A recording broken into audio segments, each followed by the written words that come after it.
What up, Cowboys Nation? Hope you're dealing with the bye week blues as best you can.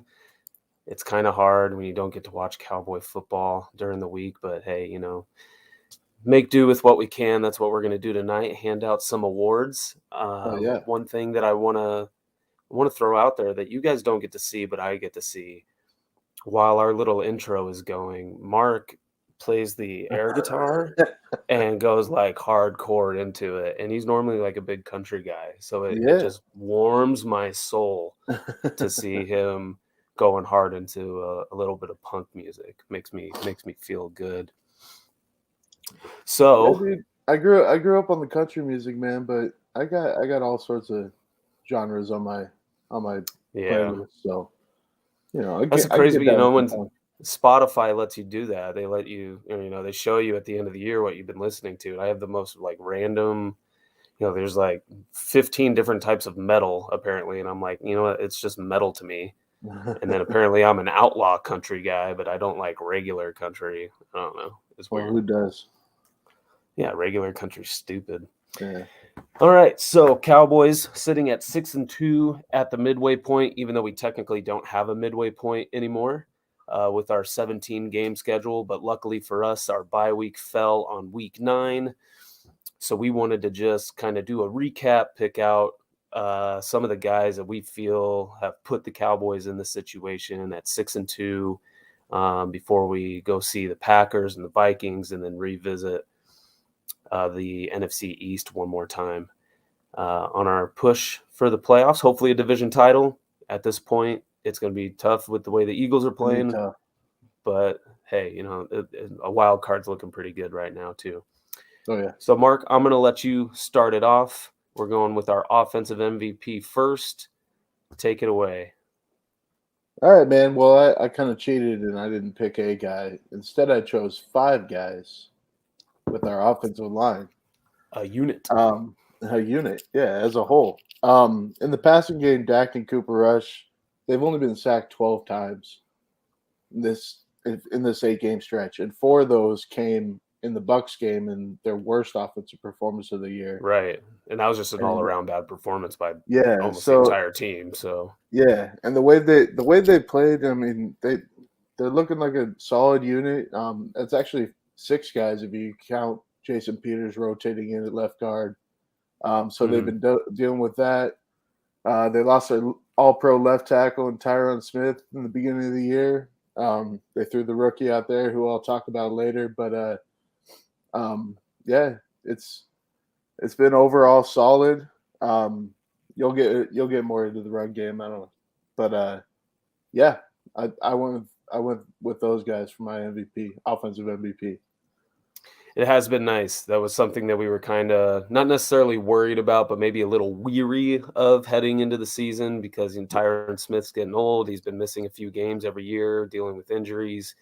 Who are we going to plug in at left guard um, after the Connor Williams and Connor McGovern thing didn't necessarily work out? So that has been nice. I am also cheating, and I'm going to go with the guys that run behind that unit, our rushing attack. Both Ezekiel Elliott and Tony Pollard are getting my offensive MVP award. Both guys rotating in and out, something we said at the beginning of the year that we wanted to see more of. Um, Pollard's at 506, Zeke's at 443, Tony's averaging over 6 yards a carry, and only Lamar Jackson has a better yards per carry average of guys that qualify, if you will. I didn't Yeah, input anything into my computer. I just looked at, he's got this amount of carries, and then Pollard and the only other guys in front of them have like two. So they don't get to be counted. 9 total rushing touchdowns combined between the two of them. One of my favorite things, something I feel like we haven't seen over the last couple of years, 47 combined first down runs between the two of them.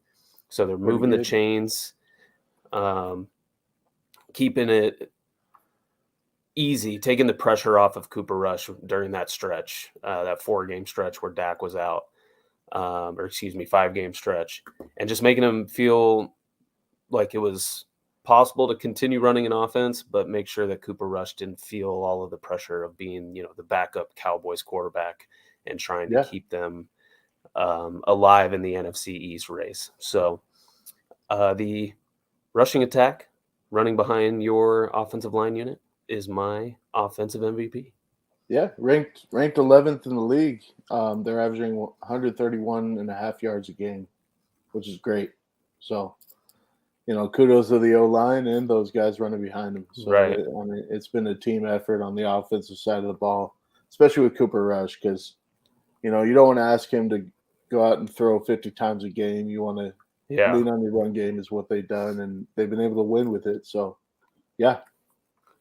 Yeah, it's been nice, definitely. Moving to the defensive side of the ball, I'll go ahead and lead off. I had some honorable mentions in there.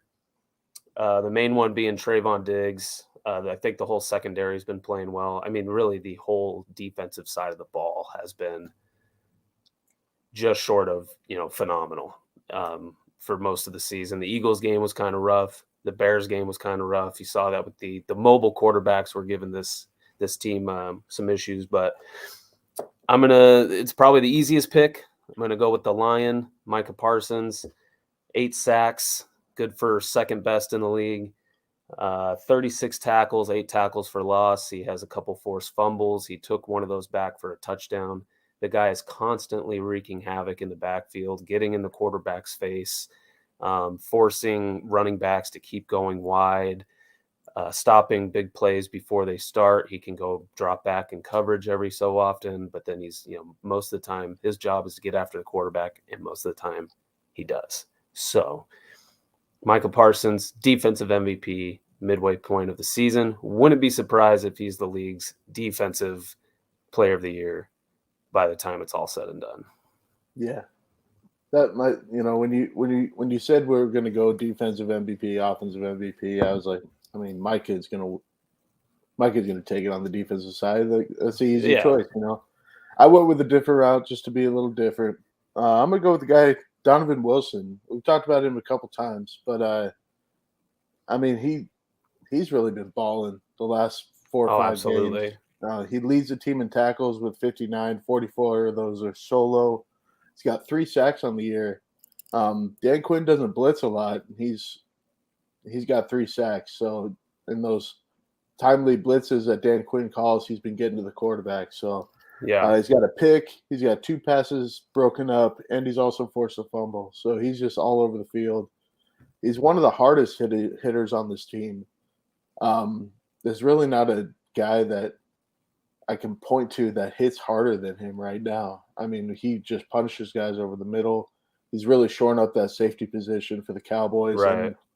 And, we kind of got a 3-headed tandem at safety right now with Javon Curse coming back now. And Malik Hooker has been playing well. And Devontae Wilson just kind of roams around the field and does his thing. So if there's Micah's the easy choice. He's the obvious guy. But I'm gonna throw some flowers to Donovan Wilson over there, and he's absolutely really showing out. So that's what we've been waiting for out of him too. I know we mentioned that earlier in the year that he's been far more inconsistent throughout his career when he's gotten the chance to play.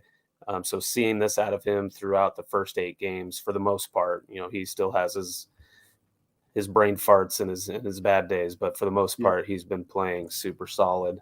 I'm going to let you keep going. Moving on to the next award. We didn't come up with anything fancy. We're just calling it the midseason thing. I wanted to mention that earlier.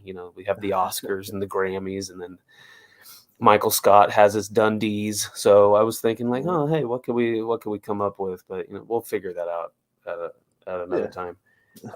Your best rookie at the midway point of the season. I'm going to stick with the big boys, and I'm going to go with Tyler Smith. Like he's, it hasn't been perfect. He really got thrown to the wolves after Tyron Smith went down. He's played every single offensive snap this season, 498 snaps total. He's got 7 penalties on the year, which isn't great, but when you think about he's played 500 snaps and he's only been penalized 7 times, right? Not bad. He's allowed 4 sacks on the year. Again, not mind-blowing excellence out of him, but for what he's been asked to do, he's been solid. and especially for a guy that was supposed to start at guard or at least compete for guard going into the year. No Yeah. one expected Tyron Smith to tear his quad off the bone or whatever he did, but he got thrown out there. He's played well, so kudos to him. So he's my rookie of the midway point so far. Yeah, that's been nice. I know that was something that we were worried about, being the most penalized college football player last season, and thinking about, oh my gosh, he's joining the most penalized football team in the NFL. That Yeah. doesn't seem like it's going to work out very well, but has for the like you said, for the most part, he has showed up and done his job. I'm going to go to the very next round from the NFL draft and go with Sam Williams. I know that Oh, you had him a little bit later, and I know that I had him later. yeah, And when the Cowboys took him in the second round, I was like, "Oh my gosh, here we go!" It was yeah. telegraphed. We I had a already third knew it was rounder on him. coming. Yeah, so I was looking at a late third for him. Thought we could have. It's neither here nor there anymore because he has showed up as well. He's got 2 sacks, 4 tackles for loss, a couple of fumble recoveries. So he's been in the right place at the right time. I've been really impressed, not just with his ability to get after the quarterback, but be a somewhat significant part of the Cowboys' rush defense. And I know that's not saying a lot because they have been gashed quite a bit this year. But he's been thrown out there into the rotation with Demarcus Lawrence, Dorrance Armstrong, getting in on that edge spot and making a difference. And that's all you can ask for, especially with uh, Jalen Tolbert has been non-existent. MIA. Some of the other guys, I would have loved to have had more game time with Damone Clark because I think he's going to be super solid. Yeah, he had a Maybe pretty that's solid something. outing this last game. I think if we see that towards the end of the year, that's somebody that we'll mention when we hand out some more awards. But yep, the first 2 picks for the Cowboys in the 2022 NFL draft get the rookie spots. And then moving on to our last award, we're going with biggest surprise. Mine's a little bit different, so I don't know what you were going with for yours, if it's going to be more positive, negative, It's whatever it might yeah, be. it's a positive surprise for me because I'm an optimistic guy, brother. You be optimistic, and I'll show everybody why this thing's called Mad Cowboys disease after you're done. All right, so I'm gonna go with the guy that after we lost Randy Gregory, which that was we tried to get him signed. He saw the fine print in his contract and said nope, and then he signs the same deal for the Broncos. Jerry Jones and Stephen Jones get on the horn the next day and say, "Well, we're good. We got Dorrance Armstrong." And I kind of was like, "Oh my god, really? Like, come on!" They said Like, that yeah, out loud. they said that. I was like, "Really?" It's like losing Gregory. That was a big blow. But then I started, kind of watching Dorrance play, and he really, he was 1 sack behind Gregory last year with 5. Gregory had 6, and yeah, Gregory had a lot more pressures than Dorrance, but he was a rotational guy, and so maybe give him a little more playing time. The guy has succeeded my expectations, like double what I thought he would do. Like through the first 8 games, he's second on the team in sacks with 5. He's already matched his yearly total last year. Right. He's Oh man, I had it pulled up here once again with my notes. He's forced a fumble, recovered a fumble. He's got 17 total tackles on the year for a rotational player. He's blocked a kick.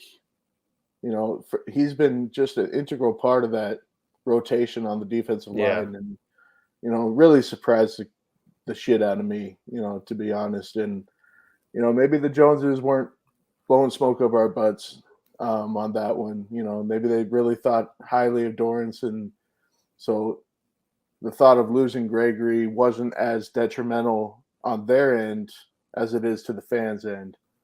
Right. So, big surprise for me. And, a good surprise. So I'm happy with his play, and I'm excited to see moving forward how he does. It has been nice to see, you're wondering, just thinking about like Micah and DeMarcus Lawrence being the main guys rushing the quarterback, but having Yeah, Dorrance there to play a role, and then Sam Williams, as previously mentioned. This defense is just, it's fantastic. I love it so much. It's nice to have a good defense for a change. like to be a little better My against the run, but Yeah, can't have well, it all. they'll get there. I think They'll figure it out. They'll that could figure it out. improve. My surprise goes a little bit in the opposite direction. I wouldn't say it's a happy one. I wouldn't say I'm completely mad, Cowboys disease, over Good what's play. going on, but Cavante Turpin, and this excuse me, has nothing to do with watching him take 2 returns back during the preseason in one game and expecting to see more of that. It's incredibly hard to do that in the NFL. He's been very solid on the punt return side. Most kickoffs end up in a touchback. So you sit there and you're just like, yeah, whatever, dude. And you like, Yeah. if he gets a chance, you hope to see something. But the thing that surprises me and is a little upsetting is the idea that he doesn't get enough opportunities on offense. So the most snaps he's had was 8 in week 3 against the Giants. All other games, he's been between 2 and 6. The last game, he had 1 rush for 11 yards, and I think it was like one of those shoestring tackles too. The dude was Yeah. almost gone. I know that counts only in horseshoes and hand grenades, but to think that you have an offensive weapon, you brought him in for a reason. Yeah. And he was a good returner in the USFL, but he won his MVP award for being a receiver. He didn't win it for being the special teams guy. So I'm wondering why, especially with the everybody knows that we need help at wide receiver. Why is he not getting a few more looks and running into the flat or doing quick little curls or quick little slants and see if we can't break something? I don't think he's going to be a downfield threat guy because he's 5 foot tall. So he's not going to go up and battle for a high jump. But at the same time, why are we using him more? Yeah. That's my biggest surprise. I'm wondering, so I guess it's not really an award, it's a hardcore criticism of Kellen Moore and my issues with the way that he runs this offense sometimes, is where's Turpin? I have a phrase I'm ready to coin, but I can't yet because he's never out there. And I just one time want to say turpentine. It's turpentine. And I'm not Uh, getting the opportunity to, and it's semi upsetting. yeah. I mean, I completely agree with you, man. I mean, they have a Swiss Army knife in him. He can run a quick slant. He can run a bubble screen, try to get out there in space. Something. Other than these stupid little jet sweeps that they're gonna hand him the ball. I think he's got 3 carries for 17 yards this season. I don't think he has a catch. If No, I'm I don't even being think he has a target. Yeah. So I mean, you got a weapon in him. He's a little guy, yes, and I agree with you on the deep stuff. But I mean, he can burn a guy, and if Yeah, Dak can he's just, going to you outrun know, most everybody in the secondary that if you he play. if he So wants to go give him a deep, chance. Dak overthrows him, he could go get it. He's Yeah, one of those. He reminds me of remember Mike Wallace for the Steelers. yeah, Ben Roethlisberger, he's got this cannon for an arm, and he would just throw it downfield. Mike Wallace would just yeah. run and go catch it wherever. There was no accuracy in the throw. He just threw it as deep as he could. Right. Well, So and it makes me think of Deshaun Jackson too. yeah, The only yeah. routes So that Deshaun Jackson used to run back in the day were go routes. Like I don't think he yeah, ran much it's else. It was just like it's go a as far as myth. you can, and Yeah, we're going to throw it. it's a myth that little guys get hurt in the NFL. Actually, little guys are one of the most durable guys in the NFL because they don't take those big Yeah, shots because they don't have a big body to get hammered all day. yeah. So Most of the time they're look running at away from him anyway. Darren Sproles. He was 5'6", like a buck 70, and he had like a Played 14, 15 forever year in the career. league. Yeah. Yeah, So these little guys, they don't get hurt very often. They can take, they can catch passes over the middle. They're not going to take those big shots. So right. I absolutely agree with you on most of your Kellen Moore issues. You know, you've been going in on him all year.